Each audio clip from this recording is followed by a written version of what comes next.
So when I moved to Bombay at 21 with 2 suitcases and a dream in my head, that's what I wanted to be. I wanted to be a video jockey. It never came without its brickbats, Sure. its trolling, its criticism. How did you handle all of that? So it's really interesting. One, I learned early on that the opposite of love is not hate, it's indifference. I once posted a selfie and someone commented saying, Malini, before you post selfies, you should get a nose job. Ouch. And since that day, I have always compared my nose in every selfie with everybody else's. Miss Malini changing hands from My Glam Group Yeah. and now with Creative Fuel. Yeah. And you've subsequently exited, right? If I stayed in that Miss Malini box forever, they will always think of me as this Bollywood gossip girl. But that's an older version of me. The age of the influencer is coming to an end. Bollywood PR is more powerful than talent. I think it's one of those things that Bollywood PR can bring the horse or the audience to water. But they're not going to drink something that is not appetizing. The most authentic celeb couple right now? I've got to say Vicky Kaushal and Katrina. Katrina usko kha jayegi. I'm like, Mom, why? Who's secretly dating but thinks no one knows? Ann is dating. Hi, this is Pooja and you're watching InControversial. Thank you for tuning in. Before influencers were a thing, you know what? She laid the blueprint. And before gossip went viral, she made it credible. Because she's seen it, lived it, and blogged her way all through it. The OG digital queen joining me, Miss Malini. I like that intro. Thank you so much. Thank you for joining me. I can't believe I'm actually sitting on the same couch with you. It's really fun to be on the other side of this conversation. I bet, right? Yeah. But what a journey it's been. Like, Thank you. I mean, I know there's a lot more that you're doing currently, but if I was to just rewind a few years, in fact, many years, what gave you the inspiration to actually sort of become an influencer before the word was even coined? You know, I didn't know I was doing that, to be honest. I became an influencer kind of accidentally. I think what really is interesting about this whole thing is that, you know, I guess if you really to put into context, I started on this journey per se as a professional dancer. I was Sukhbir's backup dancer for 6 years. Because the reason I have a funny accent is because my dad was in the foreign service, so I grew up all over the world, 0 to 17, moved from Somalia, Lebanon, Greece, Bulgaria, Germany, Ivory Coast. Back in Delhi Wow, for that's 6 a years. lot of A lot of travel. travel. It's really shaped who I am. Delhi for 6 years, and then I ended up joining a dance troupe, and then I moved to Bombay in the year 2000. It's like 26 years ago now. Absolutely, yeah. And there was no concept of social media influencer or creator. I just really wanted to live a life less ordinary. And then I think all the things that I did in my life sort of have led me to this point where it all seems to make sense now in hindsight. But there was no such plan. I guess the plan started to formulate after, I guess I was part of the first .com boom with MTV.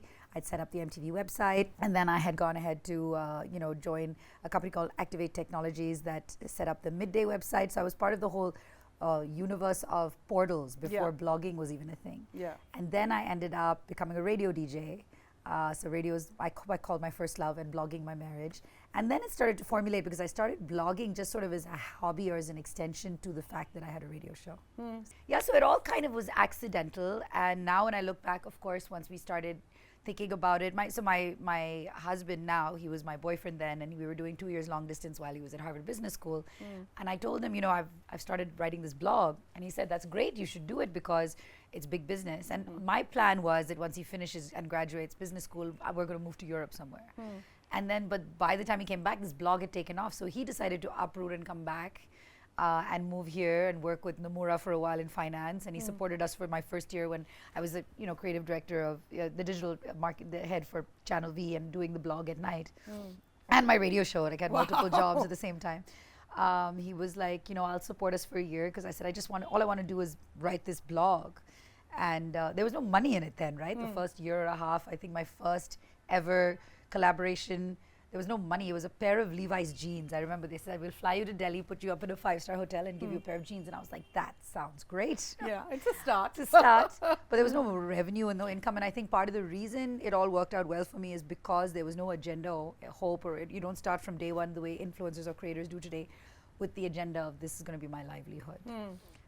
So I think that's kind of where, to give you a very complex and chaotic answer to your question. Well, busy is more like it. But what drew you to Bollywood? Was it, was it that you were really fond of it? Was it a curiosity? And how did you sort of start making your inroads into getting the thing with Bollywood is, like, again, because I grew up all of these, all over the world, I loved Bollywood. I think like every Indian Totally. is in love with Bollywood, but I didn't have access to it. So my access, and this is like back in the 80s, Yeah. was a few magazines, Stardust, Cine Blitz, and we used to get VHS tapes to Of watch. course.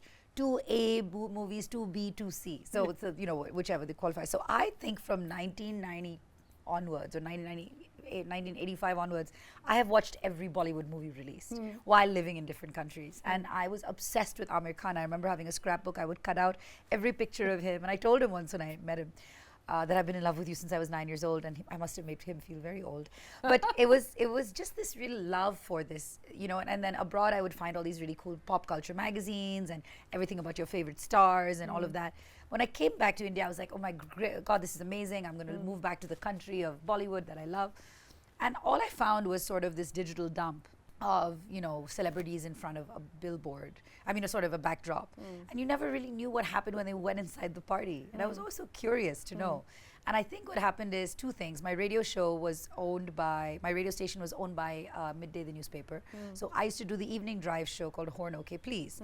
And I used to like to go out in Bombay a lot. So they said, why don't you write a column to support your radio show? Yeah. And it was called Malini's Mumbai. This is Yeah. 17 years ago. Yeah. And I would write about places I went to, music I saw, celebrities I ran into, and they would put in bold the names of the celebrities and cut out everything else. But that was the start. That was my not even awareness of the fact that I was a gossip columnist suddenly overnight. Yeah. And as a result, I would be invited to all these parties if someone was doing a movie launch or a music launch. So that was my inroad. Then what happened is I started to use social media. So I started using Twitter to take song requests. And then if some guest came to the radio station, I would write a snippet about it and put it in my columns. There was overlap. And so then celebrities or Bollywood, their agents or whatever, would start reaching out saying, hey, would you like to have so-and-so on your show? And I started doing something called pirate radio, which again came through such a crazy series of coincidences. One day, this other radio jockey, Mihir Joshi, tagged Imran Khan, who was very big at the time, to say, hey, if you like English music, you should listen to Malini's show. And I said, and he said, hey, he said, yeah, I will. I'd love to host it sometime. And I never thought in a million years that this is ever going to happen. But I said, hey, if you come, why don't you come host the show with me? And he said, on one condition, if you call it pirate radio. And because pirate radio was the concept of radio stations that were on ships, because they were not allowed to play rock and roll music on land. But there was a loophole. Okay. And he told me about this film. And he came and he sat in the radio station with me from 9 to midnight. Imran Khan, this Bollywood superstar heartthrob at the time, in front of me for 3 hours. And I was just gobsmacked. Yeah. So then I was like, let me try this again. And then on Facebook, I sent Farhan Akhtar a Facebook message. Now, who replies to these today? Nobody. But at that time, it was so nascent that he replied. And this is again another, God knows how many years ago, 15, 20 years ago. And he said, okay, I'll come. And then Farhan Akhtar came to the studio, and then Rahul Bose came to the studio, then Rahul Khanna came to the studio. So all my heartthrobs, one by one, I started inviting to the radio station to host the show with me. And then I would take little videos or pictures of them and put them up on my blog. And that was the first iteration, very rudimentary version of Miss Malini, documenting everything that I loved. And that sort of picked up. But I'll tell you the crazy thing, the reason this actually took off is that I love going out. Yes, puppy. I love to go out. And on a random Tuesday, me and my friends were at a club called China House that now is turned into another place. And we were there, and at 2:15 on a Tuesday, suddenly it starts to go, the lights come on, it's shutting. So we're like, okay, pay our bill and go. As we're walking out the door, suddenly the lights dim and the music comes back on. So we're like, what happened? And Salman Khan has walked in. And he's like, take everyone's credit cards back. I'm paying for everyone. Wow. And he starts handing out bottles of champagne to people. And now this is before cell phones and smartphones and all. So I had like this little camera. And I've gone and I'm taking a picture.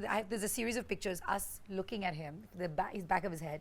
2, us pointing at him. 3, him turning around looking a bit confused. And 4, handing us a bottle of champagne. Now, this would have been a video today.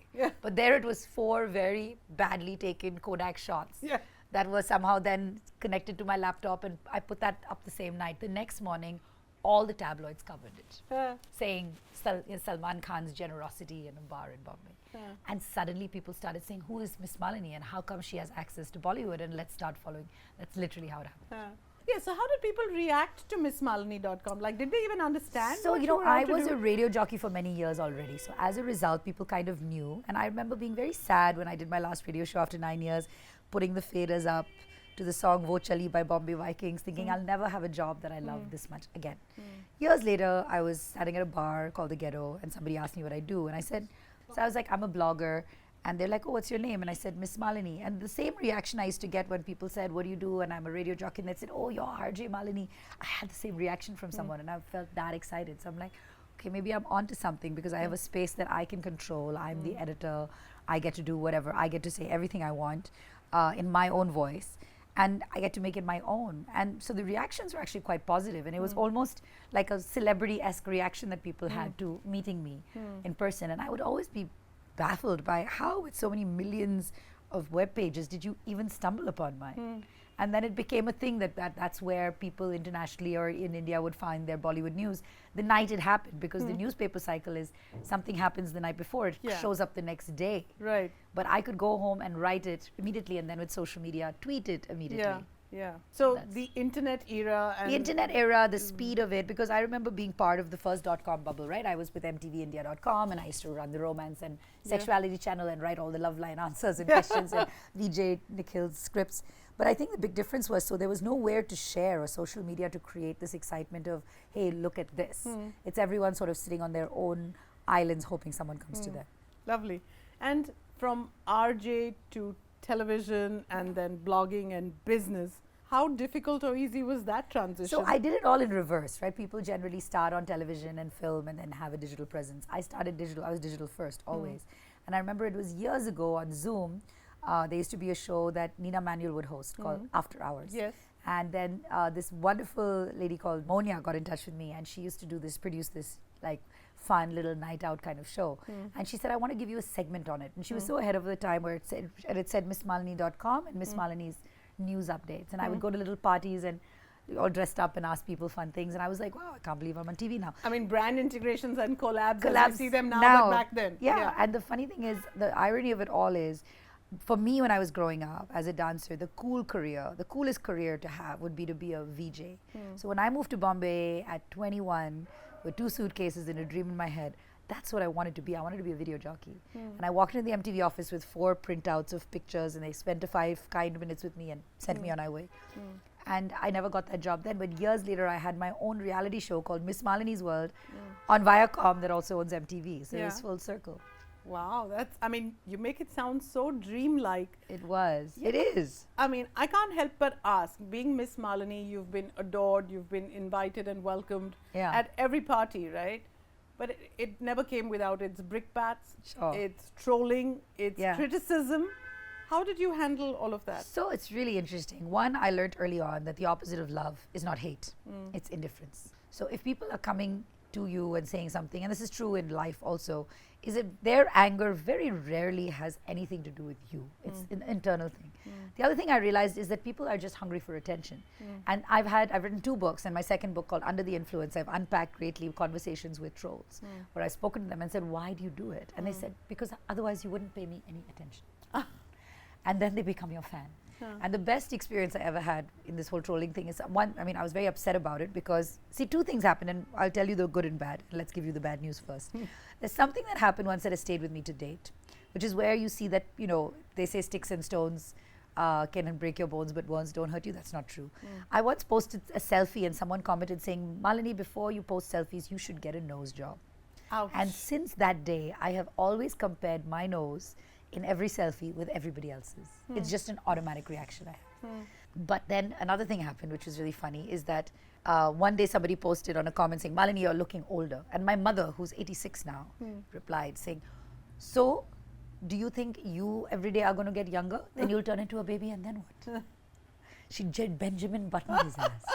And I think there's 2 things. Either you have to kill them with kindness or with humor, and you have to have thick skin if you're online, because if you watch a movie on Netflix called Social Dilemma, it explains how we were never equipped to be judged by so many people at such a large scale. You were supposed to take the opinions of your friends and peers and people who care about you, who are giving you constructive criticism. But I think that that's the interesting thing, is that I've learned over the years to take it with a pinch of salt, and the words that matter are the ones of people that matter to me. I think that the other thing that I've talked about a lot is that you have to unsee the people and see the numbers, because if you want to expect some humanity online, we have to start treating each other like humans, which we don't. Right now, everyone on every post is a number count. And I've been unpacking this, and I'm actually working on a 3rd book now, called Unsocialize Me, Okay. because I think the way that we use the internet is completely wrong. And the way I have used the internet has been a huge mistake. Although it has given me my career, and that's why you're talking to me today, Yeah. so I don't have any regrets about Of it. course not. But I'll explain something that's really stuck with me, is that we use social media in a way to promote ourselves and, you know, to talk about everything that we've accomplished. We don't use social media for its correct purpose. What is it called? Social media. Do we socialize on it? No. We put up a post and then we refresh our feed, sadly, anxiously waiting for someone to come and love us. And when someone does, by mistake, stumble upon our feed and leave a comment, say something aside from a meaningless, come get a, palm reading or whatever. Yeah. What do we do? This or this and leave.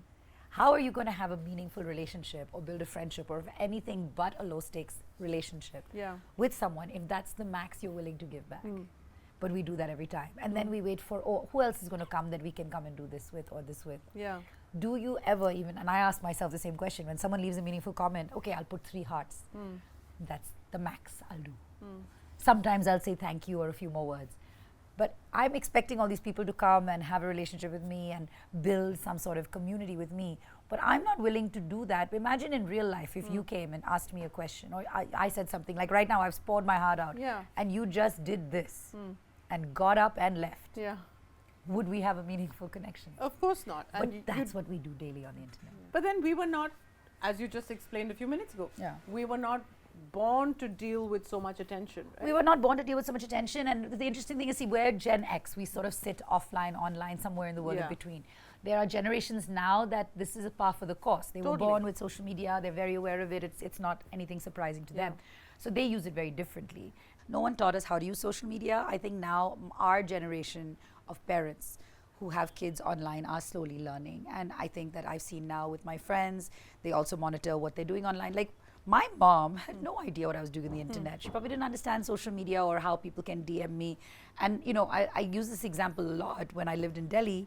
And I describe in graphic detail this experience because I went to watch a matinee show in Noida with my mother when I was living in Mumbai. This is years ago. This is when I thought Delhi's very safe and we'd hitchhike to school, which you'd never do today. And I went to watch a matinee show and I was wearing a mustard salwar kameez and my glasses and oily hair like you go with your mother with no interest in trying to get any male attention. And yet some guy came up and put his hand on my chest in the broad daylight. And my mom said, let's ignore it, let's just go. Now, the reason I give this example is today she would not say that. Today, if somebody did something like that, we would all get together and beat the crap out of this guy, right? Totally. But what are we doing online today? We are saying, just ignore it again. And we are telling girls that, oh, you know, you should be embarrassed if someone's done this. And if someone has sent you a dick pic, don't ignore it. How can I ignore what I can't unsee? So I started a movement called the Ignore No More movement, which is basically says, because people don't know that there is law in place. Outraging a woman's modesty, offline or online, is equally a crime. Yeah. And if you file an FIR, they can go to jail for a year. Yeah. People just don't know and they don't take action and they Yeah. feel no one's going to do anything, but enough things can be done. Yeah. They can have their account suspended, they can get a black mark. So many times when we have reported people using cybercrime, the parents call me crying saying, oh, my son's only 16, his life will be ruined. I'm like, well, then you should You should educate him Yes. in not sending pictures of his privates to unsuspecting victims online. Yeah. So there is a change coming, but we didn't know or know how to behave because like you rightly said, the access that we had was usually within, like, you know, the whole don't talk to strangers. Yeah. All we do all day on the internet is talk to strangers. Talk to strangers. Yeah. Yeah. So that's your third book, is it? Unsocialized. Yes. When is it going to be out? As soon as I finish writing it. Lovely. Well, author and of course a successful business and entrepreneur, how did it feel exiting from a Yeah. business and a brand that you created? Yeah. And not just created, it's also named after you. It's funny, you know, and the thing is, when I started off, I never really thought of it to such a degree that, Yeah. okay, 15 years from now I have to sell it. Should I call it Miss Malini? Yeah. I wasn't married at the time. Yeah. I didn't want to call it Bollywood Gossip Girl. I like alliteration, so Yeah. Miss Malini happened. Yeah. And it's so funny because the Times of India had once made an offer to buy Miss Malini and I declined. So they started Miss Kyra, which the alliteration didn't work. But anyway, Yeah. but the funny thing is that if you think about it internationally, it's pretty well and common. Like Bobby Brown sold her brand and had a 25-year non-compete. I don't even have a non-compete. Yeah. And my brand name is Miss Malini, just like a Marie Claire or Vogue or GQ or anything. Yeah. It just happens to be my name. Yeah. But It was obviously bittersweet because Yeah. it's like my baby letting it go, but I'm glad that, at the end of it, it's still around, it's thriving. And, Anupam Mittal told me once, obviously you know him from Shark Tank, Yeah. and a great entrepreneur and the founder of Shadi.com. He said, if a brand crosses more than one generation, it has legacy. And mine has now crossed 3. Yeah. So 3 generations of men and women know of the Miss Malini brand. Yeah. And when I started off, I never thought that I'd look back and be like the OG influencer or like the mother of influencers or whatever you want to call it. Yeah. But it's a great feeling because nobody can take away that legacy from me. And in your entrepreneurial journey, did you ever come across a time when people thought you just didn't know what you were doing because you were a woman? The only person who thought that was me. I was the only one who thought that I don't know enough about business because Yeah. I'm a woman. Because Yeah. I would sit there with my multicolored, rainbow-colored hair in offices, business meetings with all these guys, and none of them said anything or did anything or insinuated that I don't know what I'm doing. It was in my head that, I don't know business, I don't know numbers. Great irony is I play a lot of mahjong now, and clearly I'm very good at math. But it's just one of those things that was inbuilt. The funny thing is people have asked me this question over years, and I've always said that I didn't face a glass ceiling. I didn't face any kind of sexism. In fact, being a girl to my advantage was that I would be the girl with the little flip camera and the thing, and the sweaty media guys would say, "Acha, beta, aage chale jao." So it was actually, It worked, yeah. And even with the celebrities, it was less intimidating, and they would allow me into their homes or into their parties, and it wasn't an eyesore. I fit Yeah. right in with Yeah. my accent and my Yeah. cute looks or whatever it was at the Yeah. time. But the funny thing is that the year 2017, I won Impact's most, #1 woman in media, marketing, advertising. #1 on a list of 50. Somebody came personally to tell me that you're #1 on this list. It's the first time it's someone in digital media. It's thrilled beyond belief. And that year, they asked me to come speak at a conference in Goa that Raj Naik organizes. And I prepared for it. I was so excited. And they said that at the end of it, Bhaskar Das is going to do a Q&A with you. And I was equally excited because he's the head of Z, all Yeah. of that. And then when I got on stage, he, after my whole 45-minute presentation, he said, I've always wanted to ask you 2 questions. He said, one, Miss Malini, I've heard you're very expensive. Now, I let that slide because I'm like, people think I charge so much for a tweet or a post. TK, then I would have. Then he said, I've always wanted to ask you one more question. And I thought he's going to ask me something about brand building or personal brand or how I built this empire as this young woman. And he said, I've always wanted to know, how have you resisted the urge to have an extramarital affair with a Bollywood actor? And I looked at his face. And at that point, my autopilot went into laugh it off. And I said, have you seen my husband? And made a joke. And then as I walked off stage, and I had 2 million followers on Twitter, I tweeted saying, what a great conference. So unfortunate it ended on such a sexist note. Within 30 seconds, I got calls from all these people, the big boys club, saying, hey, you're raising money. You should delete the tweet because they're all connected. And that was my first brush with that experience. At almost 40, having won this great, I'm probably past 40, I'm 48 now. Math is probably not that great, actually. And this whole experience, but now I talk about it openly. I talked about it in my second book. And my business partner at the time, I have 2, my husband and Mike Pelly, so Nashad and Mike. And Mike went up to him and said, congratulations, you're everything that's wrong with this country and you have terrible hair. And they asked if, then of course the whole conference came to apologize and say sorry and all. And they said he wants to apologize to you, and I didn't give him that. I didn't allow him because I said, I refused to accept this apology. But the next time I saw him, he had cut his hair. So I think he learned his lesson. And the sad thing is he didn't do it purposely. He thought he was being funny. Of course. But a lot of, toxic masculinity of our generation comes from this, let's make that joke or slap on the ass. That's what it is, right? That's unknowingly. Unknowingly, but sexist and knowingly, toxic. unknowingly. And the problem is laughing it off was part of my problem. The next time this happened, I called it out. And since then, I've started doing that. So that was a good lesson for me. So to answer your question, the problem was always probably in my head. And then when it wasn't in my head, it was not saying anything about it. And, with Miss Malini changing hands from My Glam Group Yeah. and now with Creative Fuel. Yeah. And you've subsequently exited, right? Yeah, so I actually sold 3 years ago, and then I was working with Good Glam Group. Yeah. Unfortunately, things unfolded for them the way they did. But I Yeah. really liked the content to commerce idea, and I liked the idea of consolidation with brands and content. And they had bought a bunch of different media houses. Yeah. And now they've done the resale with Creative Fuel. So I may not necessarily align with their editorial sensibilities. Mine was always only write what you can say to someone's face. I don't Yeah. think everyone has that same sensibility. Yeah. But having said that, we do work on some things again together. For me, I'm glad that my baby has a new home. Yeah. It's kind of like, it's almost, I guess, akin to surrogacy, right? I gave birth to this child and it's exchanging hands now. Yeah. And, but it's a chapter that I've closed in my mind. Like I want to do new things. If I stayed in that Miss Malini box forever, they will always think of me as this Bollywood gossip girl. But that's an older version of me. I can't imagine myself singing and dancing in front of a ring light at 50. I'm 48 now. I want to do new things. So I have started a new company. It's called Idea Factory. This name has stayed with me for a long time because I am an idea factory. Yeah. And my new business partner is Tom Dawes. He lives in London. He is the ex-creative director of Godrej. And he co-founded the Be Blunt brand with Aduna Babani, who we all know very well. And he's great fun to work with. And he's a Gemini, I'm a Gemini, so we always things are, we razzle dazzle, we call our company Logic Meets Magic, basically. Lovely. And we do a lot of experiential marketing, full stack advertising, and we're creating something called the Impactor program because I think, and don't quote me on this, but the age of the influencer is coming to an end. If everybody's an influencer, nobody's an influencer. And influencers might affect what you buy, but impactors change how you think. So I want to help this generation of leaders and business entrepreneurs use social media, AI, the internet, and build personal brand in a way that they don't need an influencer to sell their product. They can be that influencer. It's funny that you saw you said this, and that was exactly going to be my next question to you. Wanting to ask you to agree or disagree, and believe it or not, the first point is influencer marketing is dead or dying. You know, the thing is, I'll tell you how it started. So it used to be that you would see a billboard with Deepika Padukone or Shah Rukh Khan and see them holding a product. You didn't think they necessarily used the product. It was awareness.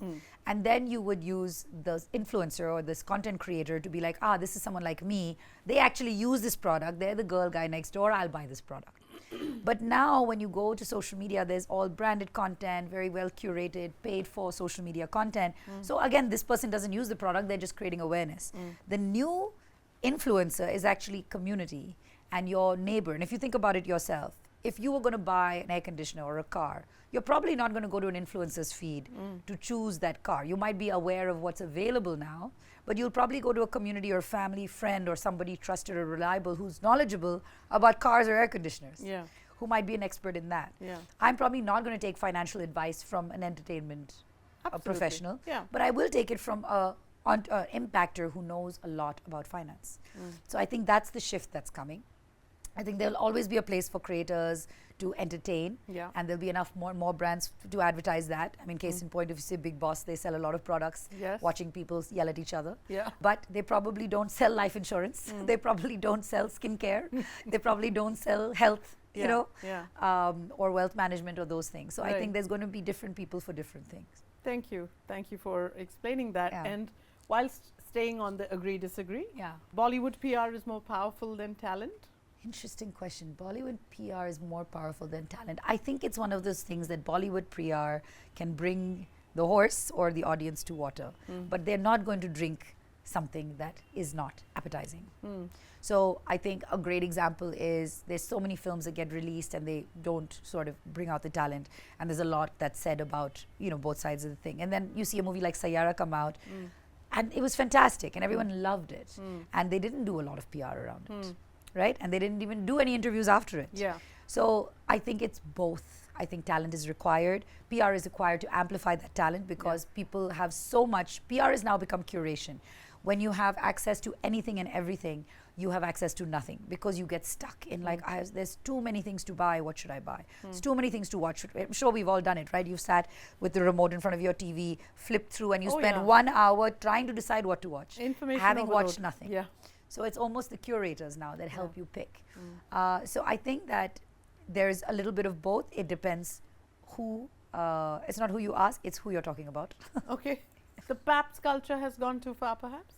You know, I don't think you can blame the PAPS. I was part of a documentary that Al Jazeera did about the paparazzi, and we talk about the paparazzi as the photographers. But there's a big machinery that goes behind it. The paparazzi guy who's getting paid 10, 20, 30, 50 rupees per picture is not a fool to go out and antagonize and traumatize a celebrity or someone if there wasn't an audience for it. So if you say, like I had a rule on Miss Malini that we would not cover funeral spotting. We do celebrity spotting at the airport, at an event, or red carpet, fine. Maybe even on a date, on a plane. But not at the funerals. But Totally they do that. agree with you.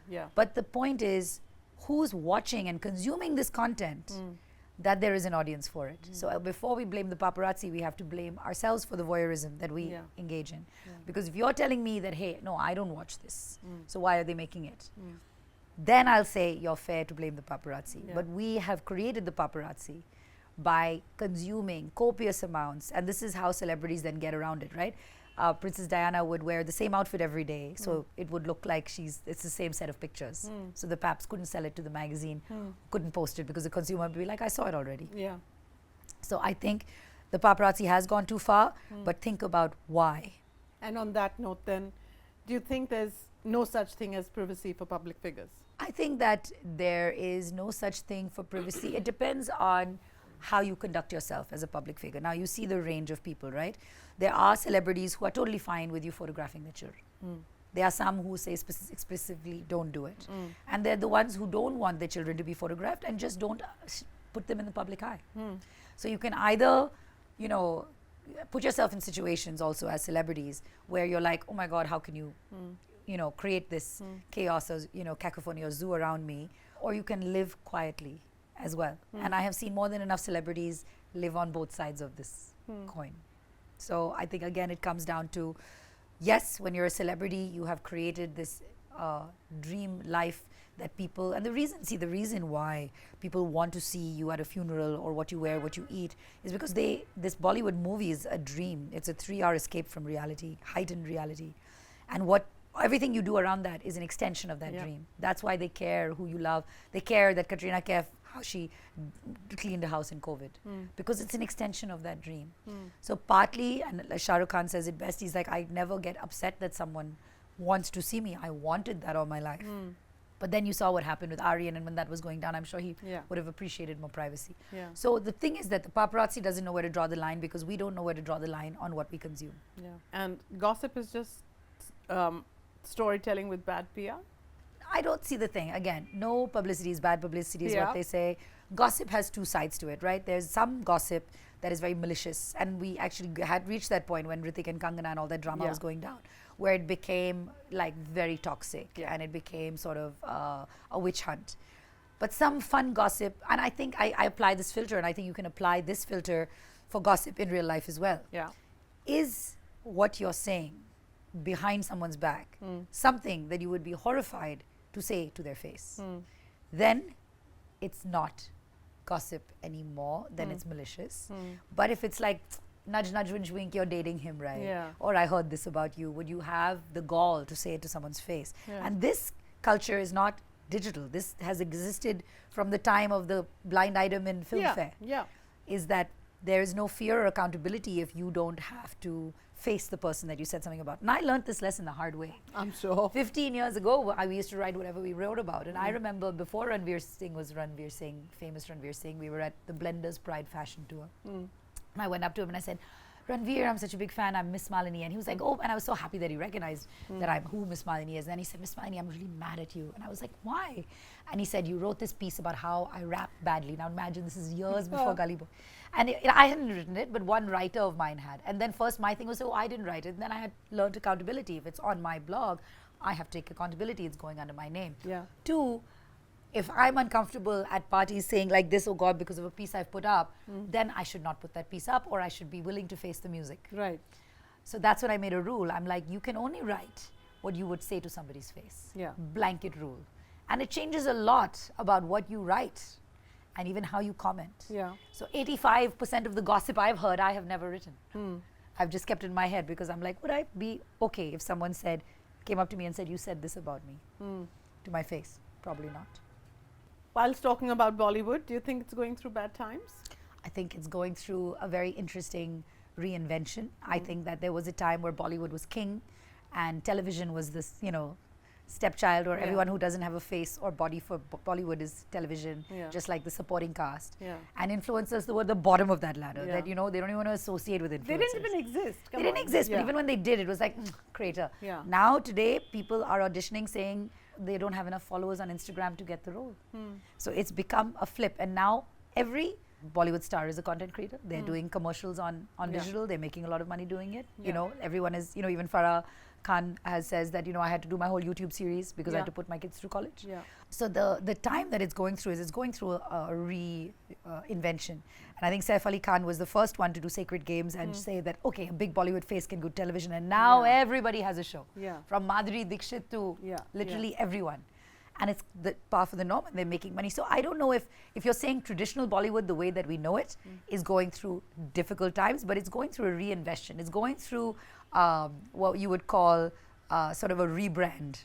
It's evolving for the nth time, perhaps. It's evolving for the nth time, but the thing is, Bollywood is always going to be around. It's going to be here to stay. We love that, but it's always been an interesting reflection of society, because I remember growing up to watching those reincarnation films, and they're always formula: good guy, bad guy, rich girl, poor guy, father doesn't like poor guy, all of the same. But then it's changed, and Dil Chahta Hai was that turning point, and then Kabhi, Zindagi Na Milegi Dobara was that point, and now more and more, women-oriented films are that. And then we've seen what Kiran Rao has done with sweeping the with Lapata Ladies. Lapata Ladies, which I, by the way, gave 5 stars before anybody saw it. What a fab movie! What a fab film! Yeah. And literally, I think that's the overhaul that's coming. Is that we were never able to do justice to the Me Too movement when we brought up the Me Too movement, but we've done it in different ways. Yeah. Time for a quick rapid fire. Yeah, let's do it. All right then. The most authentic celeb couple right now? Most authentic celeb couple now, I gotta say Vicky Kaushal and Katrina. I think it's because they're not trying too hard to be anything. They're super in love. Vicky's just a son of the soil who can't believe he got his dream girl, and she's just so happy to have found a doting, non-toxic green flag who's also turned out to be a superstar. Like, what a great happy ending that is. That's the happily ever after I'm here for. But all of them, they're all really sweet people. We all build them up, and the funny thing is, my mom at 86 loves to read other gossip blogs and tell everyone at the Delhi Gymkhana Club rumors, and that they now think they came from me. And she, every time I talk to her, she's like, "Iska ye, uska ye ho raha hai." I have to tell you the funny story after this. She called me one day, and she, like, so distraught. She's like, "Arey, Malini, Vicky will be okay." I'm like, "Vicky?" I'm like, "Do you have some cousin? What happened?" She's talking about Vicky Kaushal. She's like, "Katrina usko kha jayegi." I'm like, "Mom, why? What do you have against Katrina?" She's like, "Nee." And I know, because low-key, she's a little racist. And she's like, she's like, usko, and then she also told me once, "Deepika ko bolo wo Ranbir ke paas wapas chali jaye." All of this she does. I made her write a blog once. And she has paired couples, okay? She paired Salman and Rekha. They're both spinsters. And he said he had a crush on her once, and now age doesn't matter. I put a big disclaimer. This views belong only to my mother. To my mother. And so just to come back to it, it's like, the thing is that people like to make all these crazy rumors about people. Like, I'm sure you've heard crazy rumors about Amitabh Bachchan and Aishwarya Rai. All BS, all nonsense. But because when we build someone up to that pedestal, we love to tear them down. We love to tear them down. And the sad thing is, we've done that ad nauseum. We've done it with, Sushant Singh. We've done this now with how people are taking videos of Dharmendra, in the hospital. It's horrible. But we're watching it. We are still watching to see how bad it is. And that's the problem. One Bollywood celeb who's exactly the same off camera as they are in real. I think Priyanka Chopra, she's really warm and funny and friendly on and off, and she acts as goofy on camera as she does off camera. And a lot of them are. Okay. Yeah. Who runs their own Insta, and whose Insta is totally handled by their team? So most of them now run their own Insta because they found... Think so? Yeah, I know so. They do. Obviously, their teams do help them. But my favorite story is Ranbir Kapoor has a Finsta, and he doesn't even let Alia follow it because it'll be obvious that it's him, because he loves to watch what everyone's doing. But he doesn't want to be on social media. Everyone has tried to get him on social media, but he doesn't want to have his own account. So he's not on social media, but he has his fake account, but nobody knows what it is, and he watches everything. Wow. Okay. A star who gives main character energy? A star who gives me Shah Rukh Khan, no question about it. No question. He owns the room. Totally. Yeah. One celeb who's surprisingly low-key and humble despite the massive fame? Amir Khan, he's very low-key, and I think he's very publicly low-key, and he's pretty chill about everything he does. Yeah. And who do you think throws the best Bollywood parties? Oh man, I think Ekta Kapoor throws a wild party. Manish Malhotra throws a great party. A lot of their big parties don't happen on that scale. They happen in more smaller pockets where they can sort of let loose and be themselves. Okay. If Instagram existed in the 2000s, whose scandals would have broken the internet? Who has had the most scandals in the two? The thing is that everyone used to read those scandals back in the day, right? But they did a really interesting thing. They used to turn it into art. So if you look at the Amitabh Jaya Rekha saga, it's in a movie called Silsila. Yeah. Right? So, and everyone knows everything that happened with, in the yesteryears. But I think the fun thing would have been to have Insta handles for iconic characters. Like, for example, I've always wanted to start an Instagram handle for Mr. India, where it's just pictures without anyone in it except through red glass. Okay. You know? So it'll be fun to do that. And who's the next big Bollywood star? Ahan Pandey. Absolutely no question about it. Nice. Who's secretly dating but thinks no one knows?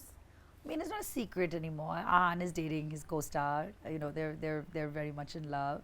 I think people are not hiding the stuff anymore. They used to hide baby bumps. They used to hide being married. Yeah. But they don't do that anymore. All right. And complete this, Bollywood without gossip is like? I guess tea without the biscuit to dip it in. All right then. The next segment is Nobody Knows, right? Yeah. It's only Miss Malini who knows, and so I'm going to ask you this. Nobody knows something about Amitabh Bachchan?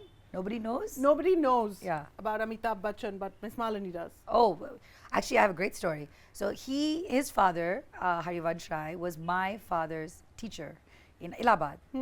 And I have a great story because when I went to interview him, I was doing this I was doing Facebook Live, and I'm like, hey guys, I'm here with Amitabh Bachchan. And he said, why did you say, he stopped me, he was wearing these pink glasses because the movie Pink. And he said, why did you say hey guys and not hey girls? And then died. And then but I had taken this letter that his father had written for him. That his father had written for my father to sign for my father. And I showed him, and then he softened and he took off his glasses and he said, this is my father's handwriting. And what nobody knows is that he plans to collect all the letters that anyone has ever gotten from his father and turn it into a book. Oh, wow. And that idea came from that letter. Oh, beautiful. Something about Shah Rukh Khan? I think the thing people don't know about Shah Rukh Khan is he's a kid. He's a kid in a candy shop. He loves getting gifts. He loves when people tell him how amazing he is still. And he still just can't really quite believe what he's done. Deepika Padukone? That she's just really sweet and friendly and warm and very nurturing and motherly, and you know, she didn't, you know, it's very easy to judge people for, you know, all their relationships and everything, but she's just, you know, a hopeless romantic. Akshay Kumar? I don't really know that much about Akshay Kumar. I've heard some rumors, but I'm going to maintain my rule for this one. All right, okay. Kareena Kapoor Khan? I think she's really interesting. I think she's super smart. She's married into this really, you know, fun family. I think what people don't know about her is that she actually is the opposite of Pooh. She's quite low-key, but she created this whole allure and character around her. And also she has a savage sense of humor. And Salman Khan? I think that what people don't, I don't know if everyone knows, he actually has this very painful condition called trigeminal neuralgia. I had it for 10 years too, so I did the brain surgery. It's very painful. So I think what you don't know is that he's in a lot of pain all the time. So his anger, his outbursts might be attributed to that. All right, okay. Yeah. Thanks for sharing that with us, Miss Malini. Anytime. That's been a lot of fun. Thank you. And that's a wrap on the InControversial show today. And with all that only Miss Malini knows. Till we meet again, stay bold, stay curious, and yes, please do like, share, and subscribe.